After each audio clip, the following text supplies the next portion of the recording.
Merci, merci, merci.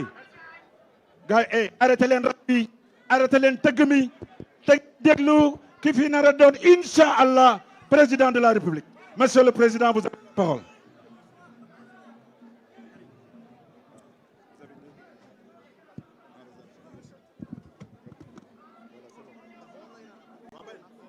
Mesdames et messieurs, mes chers compatriotes d'ici et de la diaspora, chers amis, chers alliés et sympathisants, chers invités, bonsoir à toutes et à tous. Le 25 février 2024, pour la première fois de son histoire, notre pays, le Sénégal, va organiser une élection présidentielle sans la participation du président de la République sortant. Mes chers compatriotes, cette situation offre à chaque électeur l'opportunité de choisir le candidat le plus apte à ses yeux à répondre aux attentes de notre peuple. En effet, pour gouverner un peuple, apporter des solutions à leurs besoins et problèmes, il faut bien comprendre ses préoccupations, ses priorités à travers ses aspirations profondes, ses attentes légitimes et ses besoins imprescriptibles. Au demeurant, pour comprendre son peuple, il faut l'avoir appris à l'écouter. Or, tout dans ma trajectoire sociale et politique m'incline à être au service des miens, c'est-à-dire de tous les Sénégalais. Sous ce rapport, je proclame solennellement que je ne soumets à votre intelligence ni une obéissance passive, ni un chaos destructeur de vos exigences et ambitions.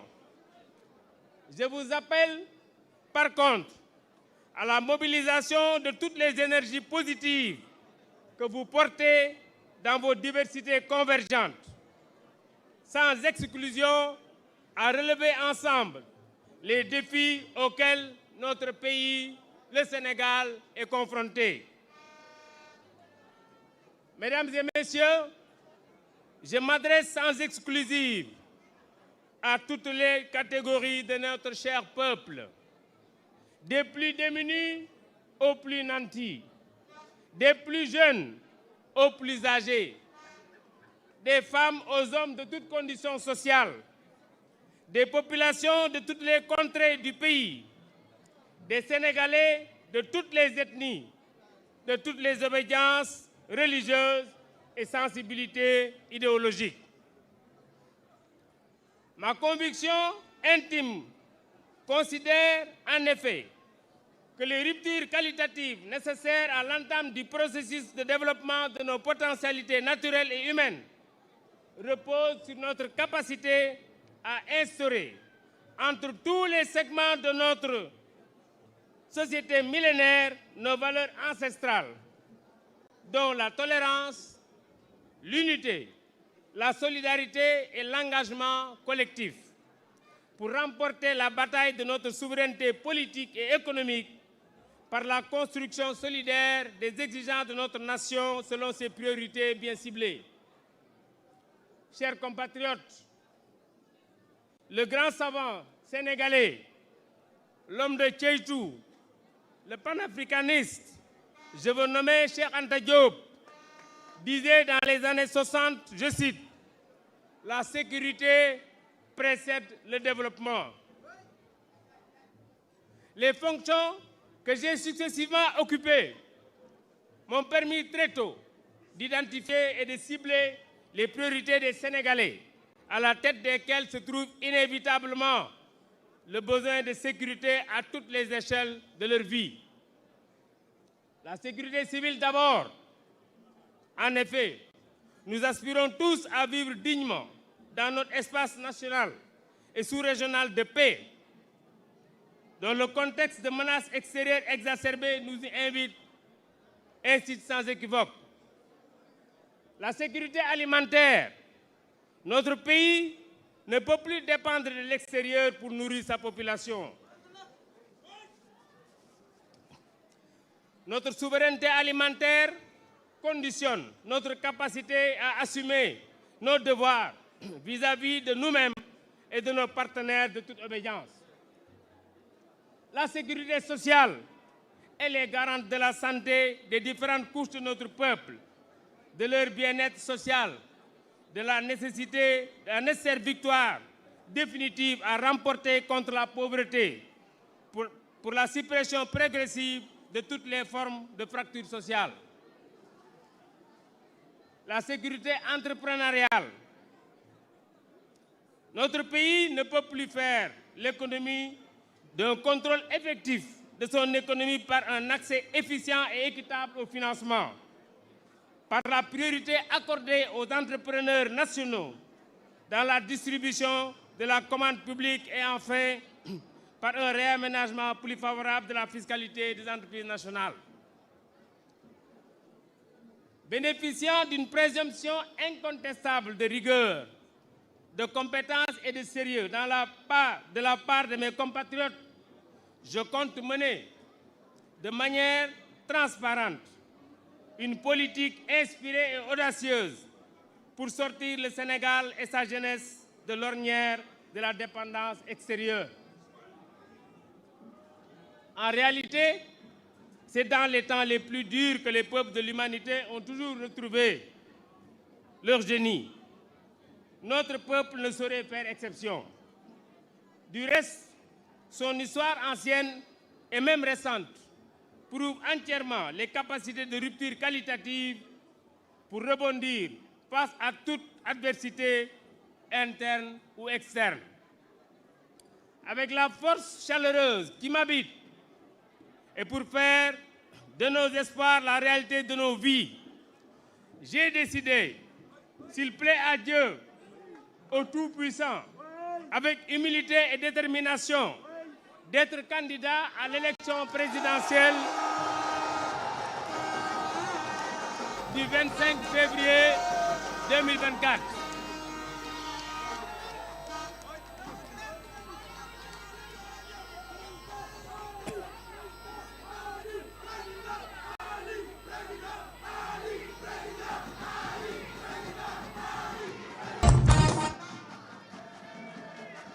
Je le fais par devoir,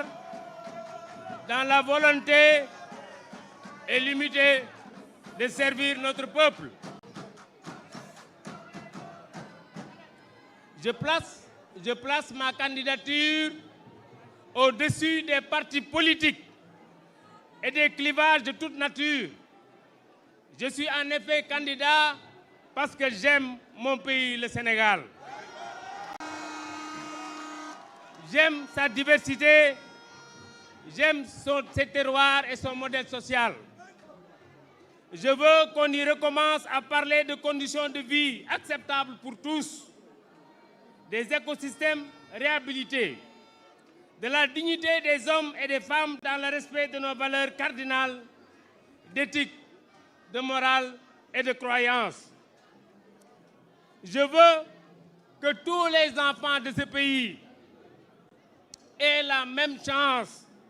que celle qui m'a été donnée. Au demeurant, le monde est aujourd'hui marqué par des crises de toutes sortes. L'Afrique et particulièrement notre sous-région ne sont pas en reste. Dans notre pays, le Sénégal, il y a beaucoup de souffrances, beaucoup d'injustices et beaucoup de divisions. En ces temps graves et porteurs d'inquiétudes multiformes exigeants, je veux être le président d'un Sénégal réconcilié. Je veux redonner au Sénégal sa réputation de quiétude, d'empathie et de sociabilité. mes chers compatriotes d'ici et de la diaspora, je suis venu prendre date publiquement avec vous et vous exposer mes ambitions pour notre Sénégal. Elles reposent sur des convictions fortes. Sous ce rapport,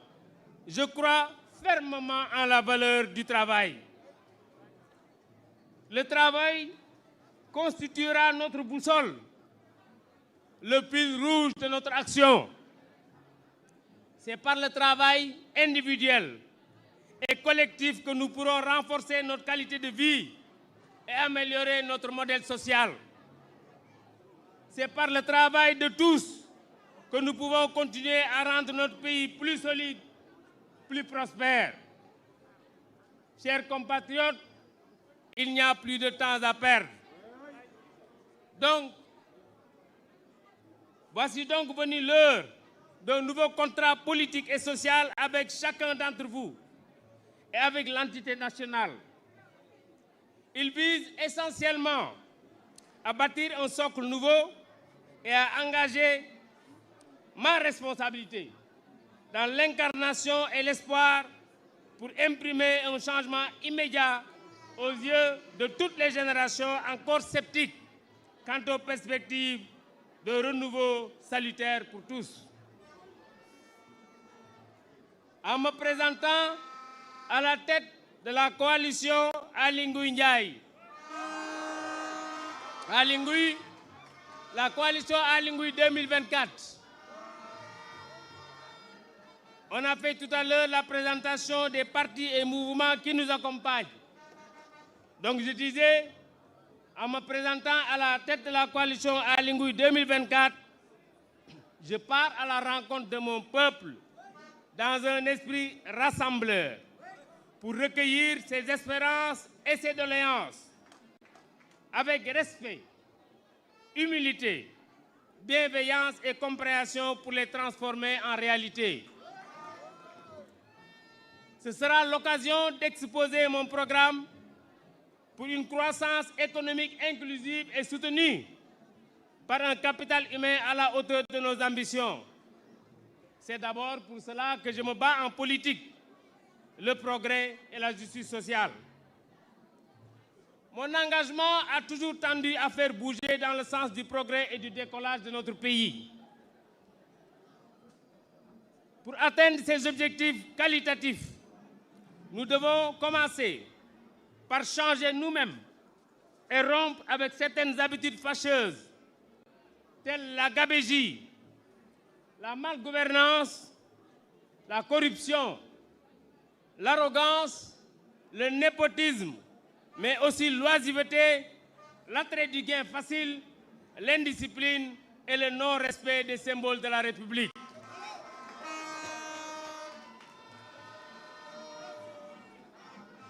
Mes chers compatriotes,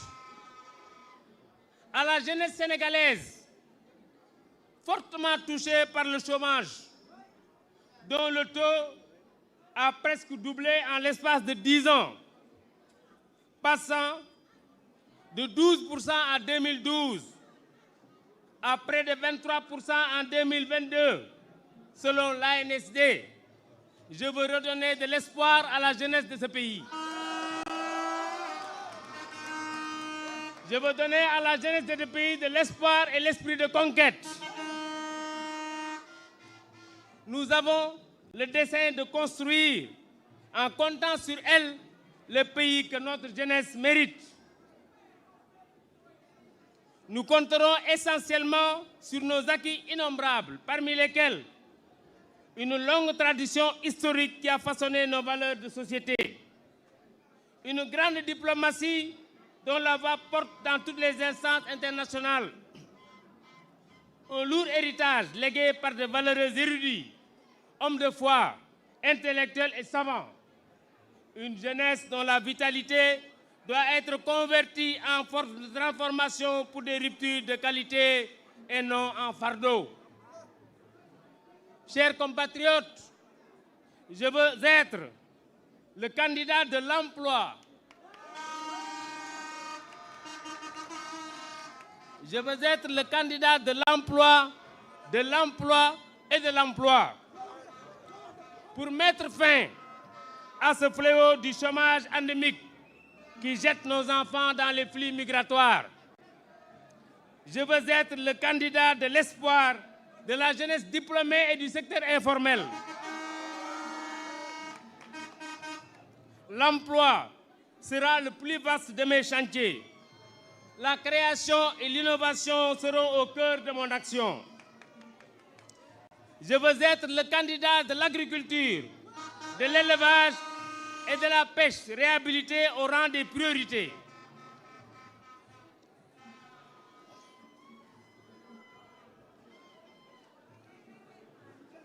Chers compatriotes, le monde rural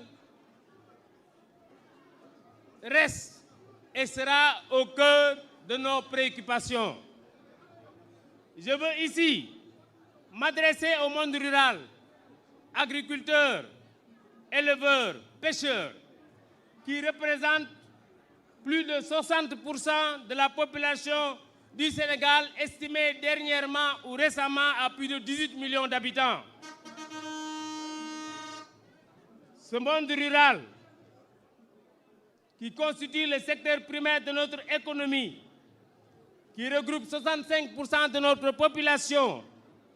et dont la contribution au produit intérieur brut n'est que de 17%. Chers compatriotes du monde rural, avec vous, je m'engage résolument dans la voie de la souveraineté alimentaire au terme de mon premier mandat.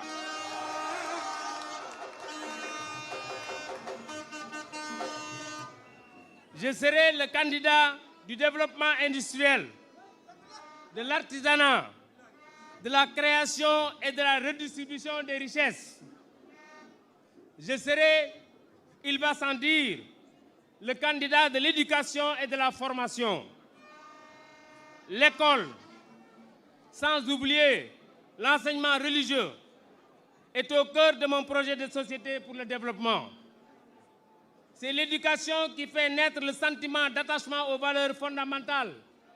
au civisme et au respect des autres par le culte de l'effort, de la discipline, de la fraternité dans la citoyenneté. Mes chers compatriotes, l'adéquation formation-emploi est le seul gage de l'employabilité des jeunes en quête d'insertion dans le monde du travail. Je suis le candidat de la justice, de l'équité et du sens du devoir. J'en appelle à toutes et à tous nos compatriotes pour un rassemblement autour des valeurs cardinales qui forment le socle de la nation sénégalaise. Les valeurs de paix, de solidarité, de fraternité humaine et de cohésion sociale, en lieu et place d'un déchaînement violent de la politique et des controverses que connaît aujourd'hui notre pays et qui nuisent à son épanouissement, à son développement ainsi qu'à son image de marque. Le Sénégal a toujours été une vitrine de la démocratie en Afrique, tout en arborant fièrement l'étiquette de pays le plus stable du continent. Au sujet de l'Afrique et particulièrement de la sous-région ouest-africaine et du Sahel, notre vision est parfaitement claire. Relever le défi de la démocratie, du développement, de la paix, la sécurité, la stabilité, de la souveraineté et de l'avenir, dans une coopération franche avec tous les pays, et particulièrement nos voisins immédiats avec lesquels nous partageons une géographie et même une histoire commune. Mais cela passe par éradiquer ces maux dont souffrent plusieurs pays du continent, notamment la pauvreté, l'instabilité politique et sécuritaire, la corruption, les conflits. Chers compatriotes, je veux être le candidat de la justice pour tous. Ces dernières années, une série d'affaires impliquant des citoyens dans notre pays a mis en évidence la nécessité de mener une réforme des institutions judiciaires afin de renforcer l'indépendance de la justice est d'établir une réelle séparation des pouvoirs entre l'exécutif et le judiciaire. Je m'engage solennellement à porter ce combat.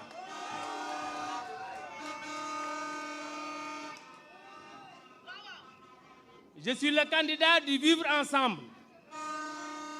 pour prévenir et combattre avec fermeté la violence sous toutes ses formes. En agissant ainsi, nous écarterons la menace et la peur. Dans notre esprit comme dans nos plans, le Sénégal, c'est avant tout le bien-être de ses populations. Je suis le candidat du cadre de vie. En effet, nos cités ont besoin de montrer de nouveaux visages, notamment par une prise en charge adéquate de l'assainissement et de la qualité de vie que confère un environnement sain.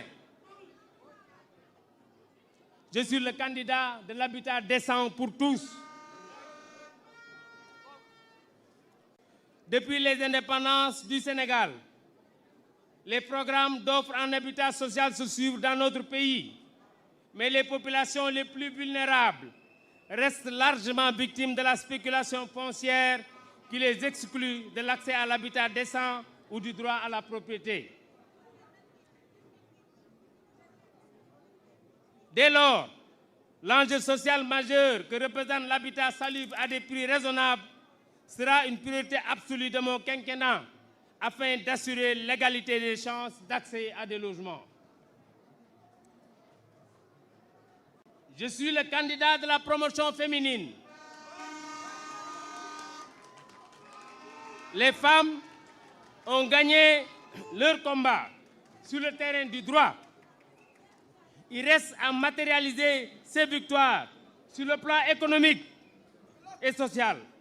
C'est pourquoi l'émancipation et la promotion économique de la femme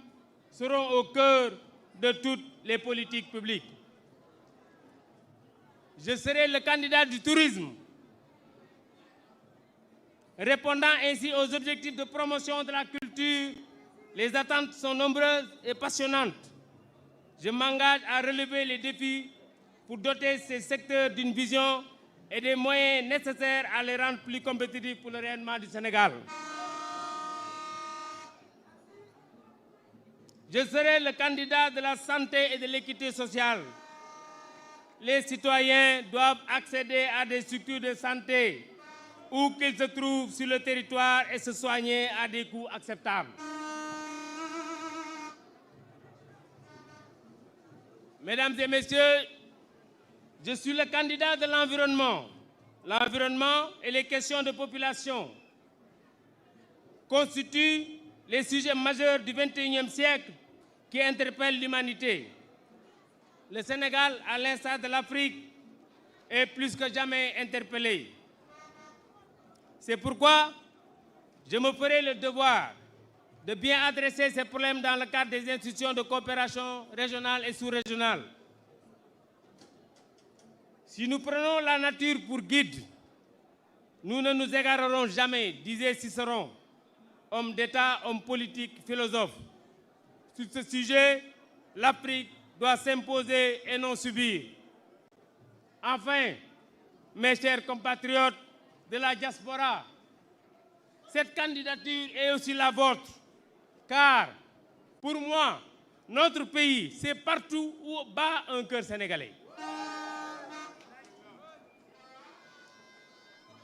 Mes chers compatriotes, en définitive, je veux rendre le Sénégal aux Sénégalais.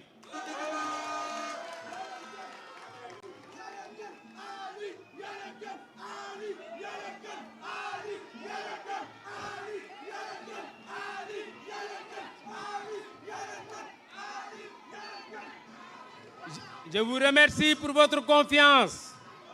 votre coopération et votre patience, tout en vous demandant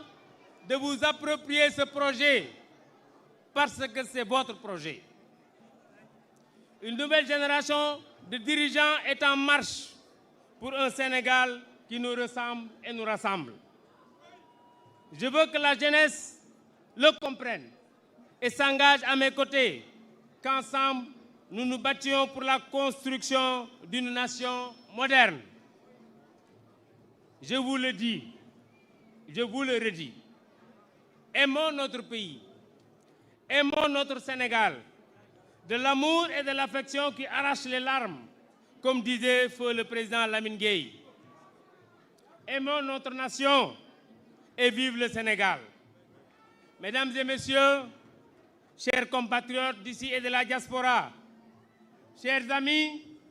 chers alliés, chers sympathisants, chers invités, je suis Ali Ngouille Ndiaye et je suis candidat à l'élection présidentielle du 25 février. may leen ko. joxal ki benn micro bi.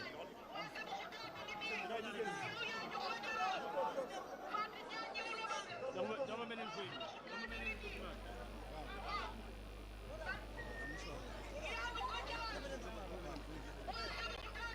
mi nga kii mi nga kële ah mi nga yow.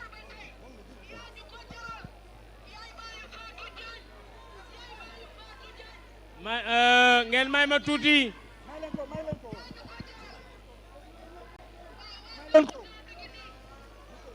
ngeen may ma tuuti ci wolof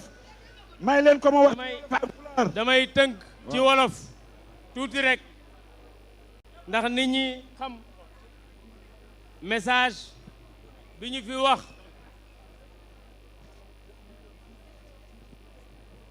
mbokki Sénégal yi nekk Sénégal ak yi nekk diaspora suñuy xarit suñuy am di jàmm suñuy sympathisant maa ngi leen di nuyu di leen wax asalaamualeykum wa rahmatullahi taala wa barakatuh. musidɓe tedduɓe bandiraɓe windere président Ali Ngouille Ndiaye wi salmani on salmini ɓiɓɓe leydi ndi wonɓe ɓeeɗo e nder leydi he e wonɓe caggal leydi salminago assalamu aleykum wa rahmatullahi taala wa barakatuh. Le 25 février 2024 le 25 février 2024 o wi so Allah jaaɓi li Olof Ndiaye di wax guleet ko wi ko Wolof Ndiaye wiyata ko buleet Sénégal dana organiser élection te président bi toog du ci bokk. o wi so Allah jaaɓi Sénégal ma wat organiser élection président gonɗo hannde o tawetake. loolu nag o wi ɗum noon dafay tax ɗum takat kenn ku nekk ci yéen neɗɗo fo e moɗon na téye kartam yo nangu kartal muɗum jàkkaarloo kenn ku nekk ci ñun te bëggal leen dara. goto e moon fof huccodire mo gandanɗa hoore ma tawa ko jiɗɗo hunde mu déglu ko o heɗo ɗum déglu lim leen di wax o heɗo ko haalante ko ndax loolu saabu ɗum mooy am solo ɗum woni ko waɗi fayida su ko ko waxee so haalani ɗum ngeen xam gandon ndax ñi fi nekk ñëpp di wax saabu wonɓe ɗo eɓe kaala ɓe pop kenn ku nekk xam nañ la goto hen foof ene anda man ngeen a ràññee oɗon mbawi kuy heɓtinde wax pour falu kaalowo saabu laamade ak kuy wax pour liggéey saabu e kaalowo saabu gollade ndax saabu am réew leydi boo ko bëggee jiite yiɗi heynade ɗum war nga aɗa foti war nga dem ci nit ñi aɗa foti moftude yimɓe xamanteeg ñoom jahay yimɓe wax ak ñoom ganda yimɓe he kalda e mumen dund seeni jafe-jafe ganda caɗele mumen ndax boo ko dundul saabu sa wuurani caɗele mumen soo xamul ñi koy dund fi mu leen toll sa anda koɓe guurata ko ɗo ɗum tolniɓe loo wax kala ko layɗa courage lay doon ɓe mbiya ala li ñu wax ko haalate ko ci Sénégal e Sénégal ak ci Sénégal yi e Sénégal naaɓe dañu ko gëm koko guma ndaxte saabu yàlla dafa def ci suñu jaar-jaar e nder ndewmi takel ba ñu juddoo gila ɓe jibina ba ñuy jàng nde ɓe jangi ndax Sénégal gii saabu ndiɗo leydi la ñu jàngee ɗo ɓe jangi ba tëj téere yi haa ɗo ɓe poti fonction nu mu tuddati école publique la ñu jàngee école publique o jangi xam nañ nit ñi hoɓe gandi yimɓe ɓe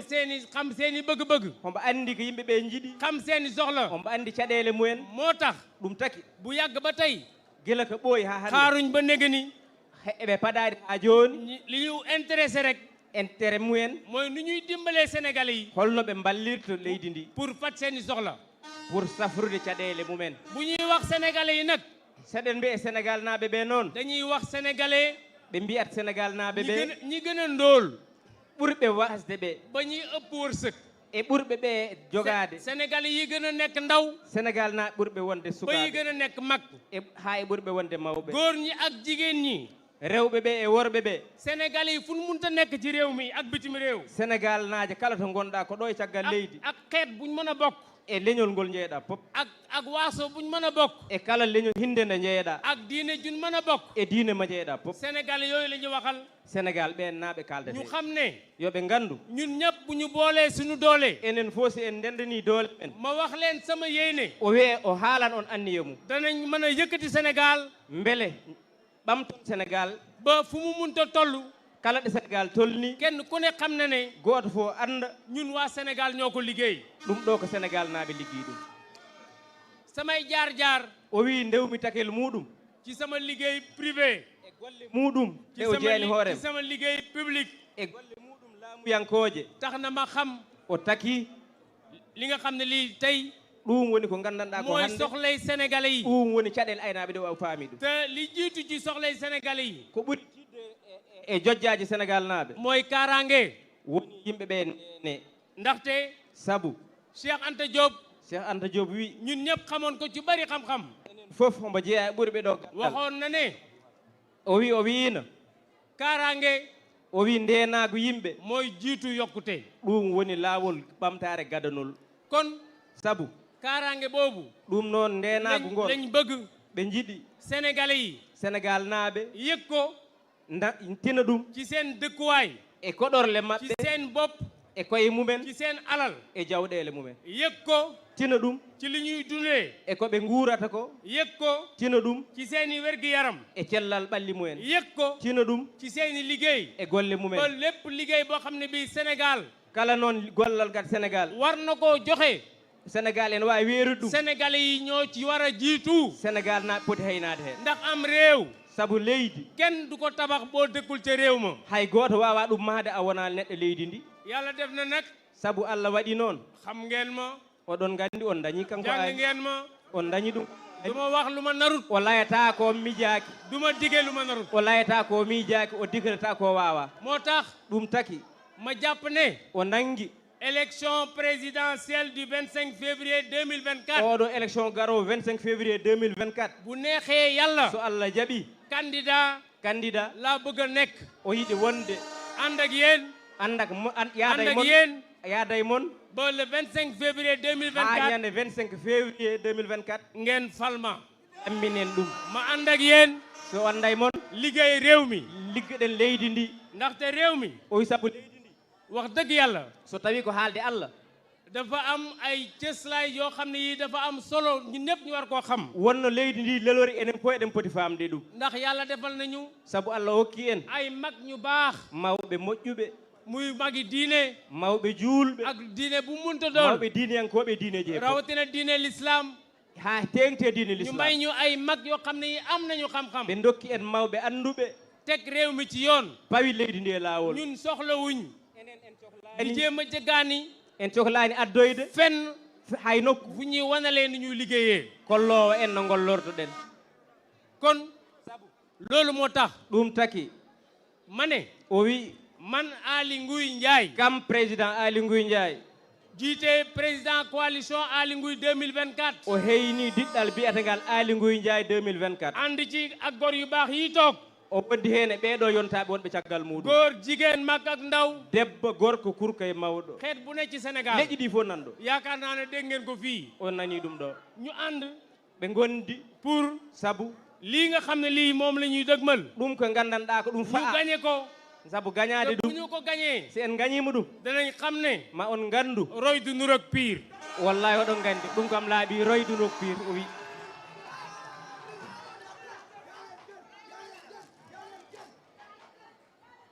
ma ne o wi dama bëgg o yiɗi jël tuuti temps o ƴetta seeɗa hojomaji waxtaan ak ndaw yi haalda e sukaɓe ɓe ndaw yi Sénégal sukaɓe leydi Sénégal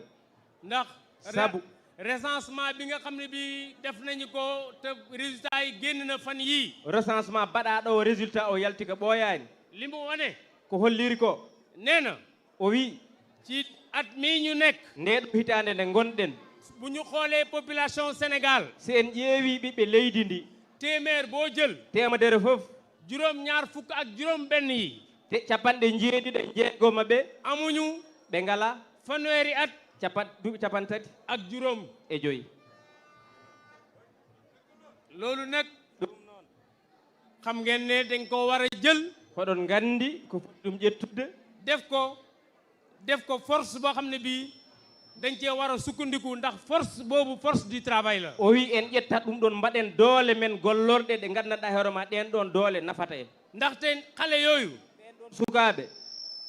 ñu doon xale yu jàng école ɓe gona sukaaɓe jannguɓe am ay diplôme jogoo diplôme aji wala ñu doon xale yoo xam ne yii jànguñ sax amuñ taw chance jàng école walla ɓe gona sukaaɓe hay ɓe janngaani amuñ chance jàng métier ɓe ngala chance tangi janngude bu ñu tollee ci yenn at yi so ɓe tolnima e won duuɓi dañuy bëgg liggéey ɓe jiɗat gollu duñu ko mën a am ndax liggéey amul sabu golle ngala wala duñu ko mën a am ɓe mbawata ɗum dañ ndax liggéey bi leen di proposé méngawut ak li ñu jàng liggéey mo ɓe kollate o ɓe mbawanta wala duñu ko mën a am ɓe mbawatama heɓde ndax liggéey amut sabu liggéey ala loolu ɗum la ñu bëgg a changé o yiɗi ɗum waklito te fiyeeki semaine ɗo e jonte naa seeɗa leen gën a leeral ma o laɓɓinan on li fi nekk ak li ñu bëgg ko woni ɗo ko e ko yiɗa ko dama bëgg a nekk o yiɗi wonde candidat bi leen di dimbalee xale yi ngeen am xëy candidat ballowo sukaaɓe ngeen am xëy dañon dawi ngeen am xëy dañon dawi dama bëgg a nekk o yiɗi wonde candidat boo xam ne bii dafay taxawu mbay mi ak càmm gi candidat ballowo ndemo e ak ngaynaaka napp gi awo loolu nag dama ciy ubbi parenthèse bu ndaw o wi ɗum noon wontan heɗɗo ndax ko ƴetti ndax yàlla def na sabu Allah waɗi maa ngi xaar ku may remplacer ministère agriculture hombo ha fadi padowo ɗum ministére de l' agriculture yàlla nag teg na loxoom ci li ñu def ren Allah noon fawi junngo e ko waɗa ko hikki on jiiɗi toɓoli yàlla nañ ko muurloo yo en jeɗe li tax ma wax mbay o yitta ko wi ndema ak sàmm e ngaynaaka ak napp e awo ndaxte sabu téeméeri sénégalais yoo jël temedere ɓiɗɗo leydi mo ƴetti lu ëpp juróom benn fukk yi capanɗe jeegoma ɓe ci secteur yooyu la ñuy yëngatu e ɗiɗo fannuji tati ɓe ndawata secteur yooyu ɗin ɗon fannuji tati li ñuy maanaam li ñuy contribuer ci koomu Sénégal koɓe gartirta ko gartam majje e nder leydi téeméer bu ne temedere fof fukk ak juróom ñaar la sappo e jeeɗiɗi kon ɗum noon sabu jàpp nañ ne ene omo war faami nañ koo yëkkati bu baax a baax ko ɗum fannuji poɗɗi walle ndaxte sabu ñàkkam xëy bi wasde daɓi ci àll bi la ëppee koye ladde he ɓuuri pauvreté bi o wi basal ngal ci àll bi la koye ladde ëppee he ɓuuri jaalade et pourtant àll bi e sabu noon ndende ndax noon lii ladde ma nde wax ne moom la ñu toll ko haali koye waktuji tolnaɗi ɗi mérité nañ eɓe kandi ñu jox leen xaalis bu doy ɓe dokke kaalis jonɗo bu ëpp fuuf li ñuy joxe ndege ni ɓurɗo ko ndaxte nag sabu gannaaw caggal ñoom ñëpp ñoo bokk réew mi kamɓe enen pop ndendi leydi wax ndi dëgg yàlla ñi ci ëpp so tawi gogo ɓurɓe ɓe war nañoo ëpp ci li ñuy séddale eɓe poti ɓurde heɓde feccere kon nag sabu ɗum noon ak ñooñu ma tudd e ɓen ɓe inni ɓe dama bëgg a dogu o yiɗi ko wonde ne sabu sama premier mandat o yi manda muɗum bala gadana muy jeex hade mamba gasde Sénégal dana moom boppam maaje e hoorem ci li muy dundee e ko wurata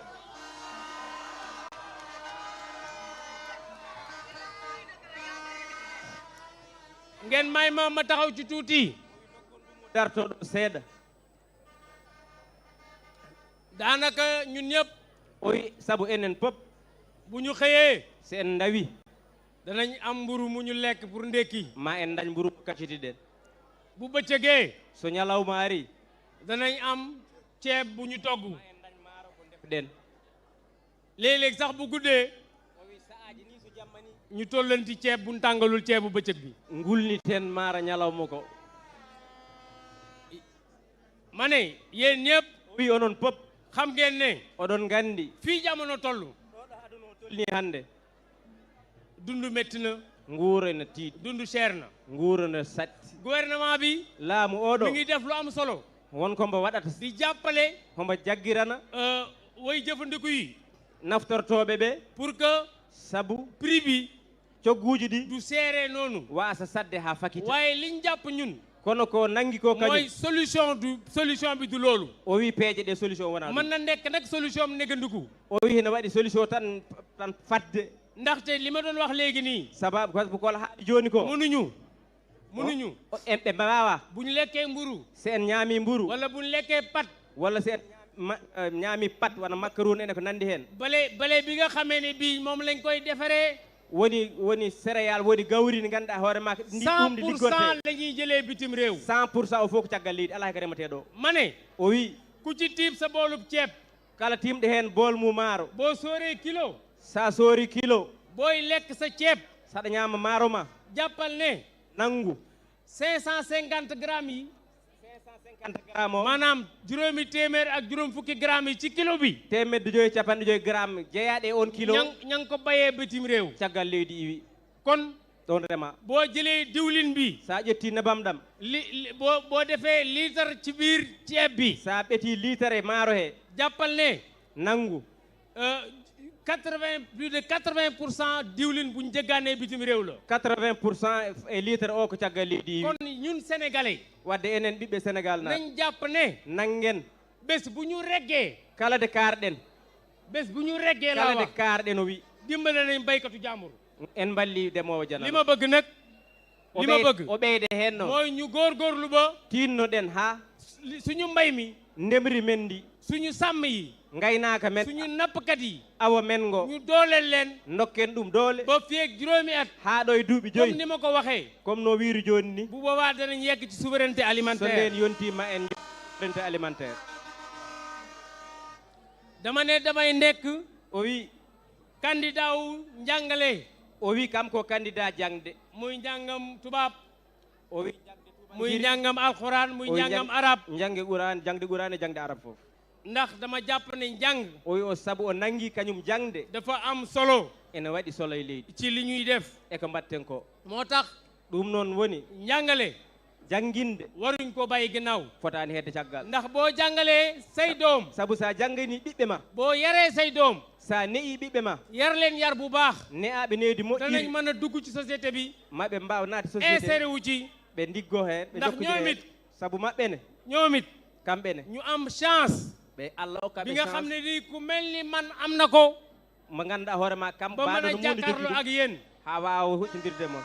ndax saabu yàlla def na allah waɗi bi may am juróom benni at di dugg école de o dañi duuɓi jeegom omo naata ba jangde bi may am ñaar fukki at ak ñeent di nekk ingénieur en génie civil de l'école polytechnique de Thiès o dañi duuɓi nogas e nayyi o naati ingénieur lépp li nga xam ne lii dafa waroon sama njàng nguuru Sénégal moo ko fay kala ko wonno e jangde muɗum ko laamu leydi ndi loolu moo tax ɗum taki bi ma demee am bourse ne damay jàngi Amérique o dañi bourse nde o janggoye États-Unis bi ma demee ba pare de o yeehi nde ha o paari dama ne damay ñibbisi o wi ko artat américain yi ne ma mënuguloo ñibbisi parce que pare guloo américain mbiɗuma hotta saabu a gaynani ma ne leen pare naa o yo gayni Sénégal dafa def ci man sénégal waɗe am loo xam ne lii dama ko war a ko delloo ganduɗa ko mi naftana loolu moo tax ma ñibbisi o wi ɗum tako waari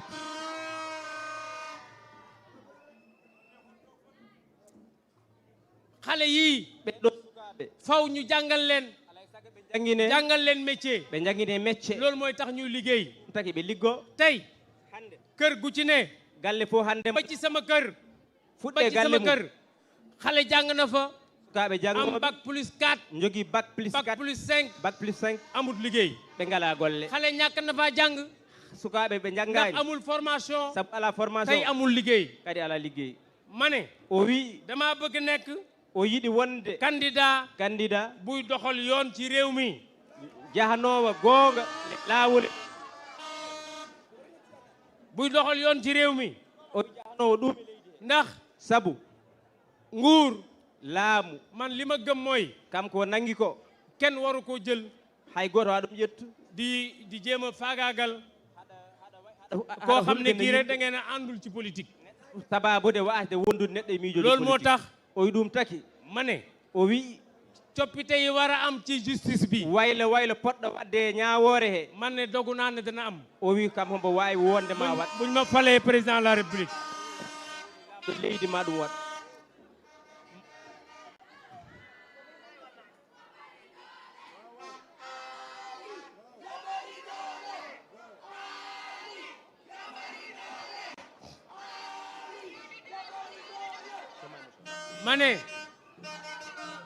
ma ne dama bëgg a nekk candidat boo xam ne bii o wi o yiɗi wonde ko candidat mo ganduɗa o suñu ko falee so lamminama dana tal seen dëkkuwaay ma o yahe e koɗorle men ndax he fii ci Sénégal sabu ɗo e Sénégal naam am na ay effort yuñ ci def wonko waɗa e koɗorle he waaye xeeb naa ko kono omo yaɓi ɗum kon sabu dëkk ci ndox mi hodde ndiyam juróom benni weer lebbi jeegom ci at mi e hitande he loo liggéey juróom benni weer kala ko ligguiɗa lebbi jeegom he defaree ko juróom benni weer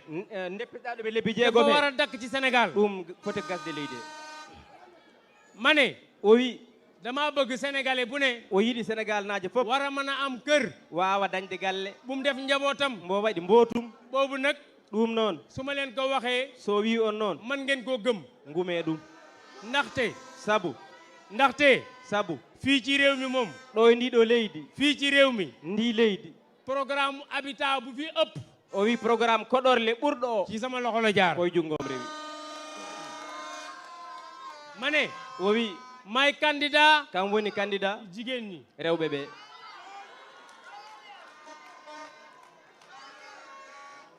c'est vrai que am ngeen lu ñuy wax acquis ci yoon o wi on jogii ko nganndanɗaa ko ɗum wiyetee ko jottorgal e laawol dama bëgg faandaare dama bëgg o yiɗi ndax xam naa sabu hoɓe li anndi njaboot yi daj ci kër yi ko mbootuuji ɗi keɓata ko e gure hee rawatina haa bu teeŋti fekkente ne góor ñi mel ni man seen dépense doyul so tawii ko ɓe nganndanɗaa ɓe hoore mbayi kono muɗum dépense maɓɓe war timmaani nañ leen a dimbale heɓe poti walle ndax ñoom lu ñu am sabu ɓen kala ko ɓe ci dañi njaboot gi la jëm koye mbootu ɓe mbattata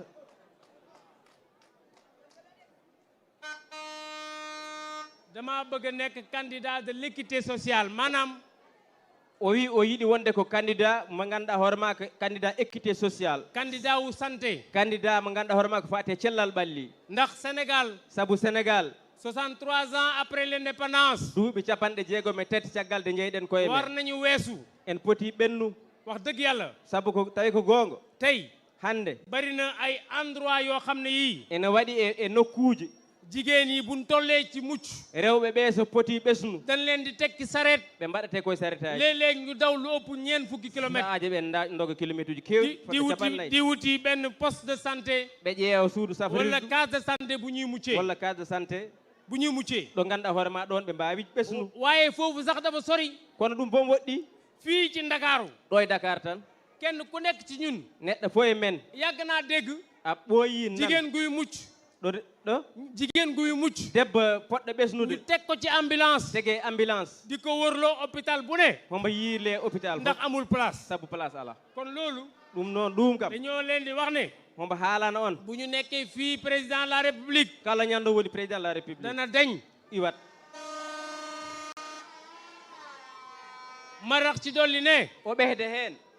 li ñuy wax néonatologie mooy maanaam xale yi nga xam ne yii dañuy judd te matuñ o wi sukaaɓe ɓe ngannduɗaa ɓe hoore maɓɓe jibinte kono ɓe timmata waxuma sax ci àll bi o wiyaani boom ladde ndax nde àll bi moom ladde nde kam ku ci judd rek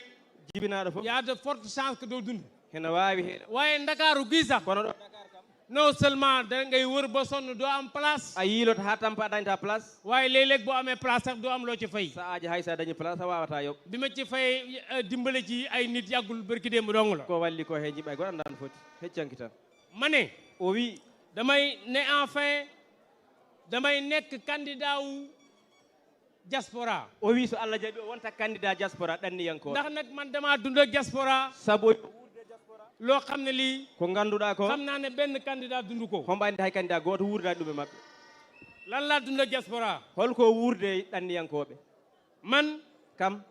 yàlla def na Allah waɗi bi may jàng nde o janngarta nde jàngee naa Amérique o janngi Amérique jàngee naa Chicago o janngi Chicago booba ndeen Chicago amul téeméeri kër yu sénégalais moom ala galleeji ɗi ngannduɗaa hoore maa ko Sénégal jeyi ɗum waaye ba may jàng kono nde o janngata nde dama daan ànd ak ñoom ci marché yi e maɓɓe jeereji ñuy he dem jënd seen marchandise ɓe njaha gaddo e marchandise uji léeg-léeg maɓɓe ma ànd ak ñoom ñu jaayi ko so aajo yaada e maɓɓe jeeygu dama daan ànd ak ñoom ci daayira yi o yaada e maɓɓe jeeygu dama leen a xam bu baax o dañatna ndeen kon ndeen noon ñooñu déjà ɓeen hannde xam naa lu ñu daan dund omo anndi ko ɓe nguuratno ndeen fi ma doon liggéey muy banque de l'habitat nde o liggoto banque de l'habitat diirab fukki at ɗo e duuɓi sappo diggante 96 hakkunde ba 96 2007 ha 2017 fu Séné ba ha 2007 fu ci sénégalais nekk kala ɗo sénégal woni muy sénégal Afrique woni afrique muy Europe woni europe muy Amérique woni amérique fekk si naa la o tawoyima dimbale leen wallima ñu indi Ngaddon. seen épargne Sénégal gandon ballal moɗon sénégal dimbale naa leen o walliɓe ñu bari ci ñoom o walliɓe ñu am kër beele ɓe daña bi ma galle nekkee ministre de l'intérieur de woni ministre de l'intérieur nde taxaw naa ko bu tey o darima ha o tampi ba tey ha hande ànd ak ñoom yahade e maɓɓe jàppale leen walla ɓe pour ñu am dëkkuwaay beele ɓe daña moo koɗorle tax ma ne ɗum ta ko wi on pour man pour kam Sénégal sénégal yemul Sénégal rek haɗani ɗo tan fépp foo xam ne fii kala ɗo gandanɗa ɗo hoore ma xolub sénégalais ma nga fa xolub sénégalais ma nga fa ɓerɗe sénégal foofu naɓe laa nan jàpp toon mooy Sénégal o yo jaggat toon tan ko sénégal enfin o wi o gasnirta mënoon naa ko tàmbali hombo wawno fuɗɗade damay gërëm hombo yetta ñëpp ñi nga xam ne ñii ñëw nañ fii arɓe ɗo ɓe pop ma beral ci nag ngërëm o wi hombo hen suma heerto mag mawnum le premier ministre premier ministre Mahammed Boun Abdallah Dionne Mahammed Boun Abdallah Dionne ndax Mohamed o wi saabu Mouhamed Boun Dionne daf ne ma o wi ɗum bëggoon naa ñëw miɗa yiɗno ar ndax yow looy def lu ne saabu kala ko bu doon mbaɗɗa sama sago sonno kono sagam boo ma gisee sa yii kam boo taxawee ma taxaw sa sa ginnaaw darima waaye kono no dinaa la yónni mami délégation délégation boo xam ne bii délégation professeur Mounirou Sy professeur mbonɗo moo ko jiite comme kam mu heyni ànd ak ñu am maanaa yi hombo ande ombo wonde délégation baɗɗo fayida kon ɗum noon Mohamed maa ngi koy gërëm premier ministre Boun Abdallah Dionne maa ngi koy sant hombo mo yetta maa ngi gërëm nag ombo yetta kadi mbooleem ñi fi ne wonɓe ɗo ɓe pop di gërëm ombo yetta mbooleem ñi ñuy déglu heɗotoɓe en ɓe pop ndaxte xam naa ne saabu hombo andi li ma leen wax ko wi on ko dugg na seen nopp naati noppi moon lii ñuy dem nag o wi ɗo ɗo paaɗen noon élection la ko élection wiyete élection élection moom kañum du décret wona décret élection yéenay fal onon lamminta yéen onon ñi yore seeni carte onon jogiiɓe carte nekk monɗe ci kër yi gone galleji mon nekk ci bitig yi gone bitikaji e nekk ci chantier yi gone chantier ji e yéenay fal onon te ma lambinta del si waat di leen o wi on kadi déglu leen keɗo de ñi leen ni ñuy wax kaala haalanoɓe kenn on ku ɓe leen ci wax ku ne kala kaalanowo on xool leen démbam ak tayam yo wat ƴeewe hankimi hannde pour mën a xool ndax mën ngeen def projection sabu ëllëgam gandon beele hombo wawi safrude ɗe caɗele ñun nag xamante nañ o wi ɓen kamɓe noon xamante nañ bu baax a baax eɗen gandodiri o yeɗen gandodiri ma ne o wi sénégalais yi sénégal naaɓe fuñ munta ne kala ɗo ɓe ngoni xam ngeen ne ràññee ngeen oɗon gandi oɗon keɓtini jeunesse bi lay waxal sukaɓe ɓe o haaldata nee naa da ngeen a bari o wi da ngeen a bari ci réew mi oɗon keewe leydi he yettude car machallah car machallah o wi waaye o wi kono loolu ɗum ñun dañ cee war a sukkandiku o wi kamɓe poti ko pour yëkkati suñu réew jopaade hen pour waruñoo def rek ne ɓe mbawa wat tan dafa diis ci suñu bopp ba mënuñoo sigi deggumo yéen o wi onon ma yëgal leen ko tey o haalan on hannde kenn ëpp leen ci nit ñi hay goto ɓuura on yimɓe he kenn ëpp leen ci fichier électoral hay bi goto ɓuura on fichier électoral he kenn ëpp leen ci ñiy voté hay goto ɓuura on wotoɓe he xam naa ci dara omo andi hen ndax hunde maa organisé élection présidentielle 2019 saabu élection présidentielle 2019 kam waɗimo organisé kon ɗum noon li ma bëgg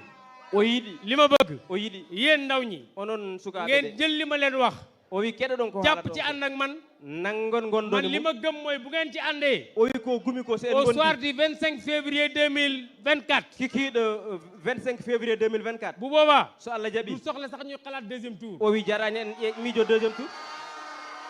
maa ngi gërëm waa Sénégal hombo yetta sénégal naaɓe di terminer par presse bi hombo yetta presse o di terminer par presse bi jaydiyankoɓe hombo yetto ndax saabu ci suba ba léegi subaka ha joni yéen a ngi fii xool oɗon ɗo yéen nag da ngeen a mën a nettali oɗon waaye mbawi- xam naa ne fii moom ɗo noon. gis ngeen fi lu ngeen nettali Oɗon mbawi- assalaamu aleykum wa rahmatullahi taala wa barakatuh Ali moo bari doole Ali musique musique musique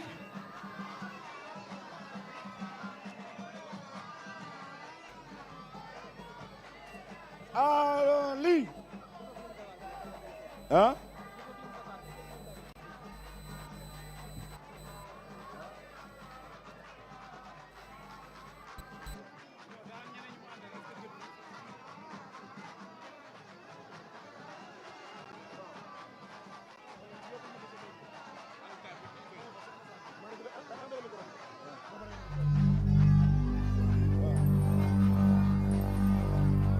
ñu gunge président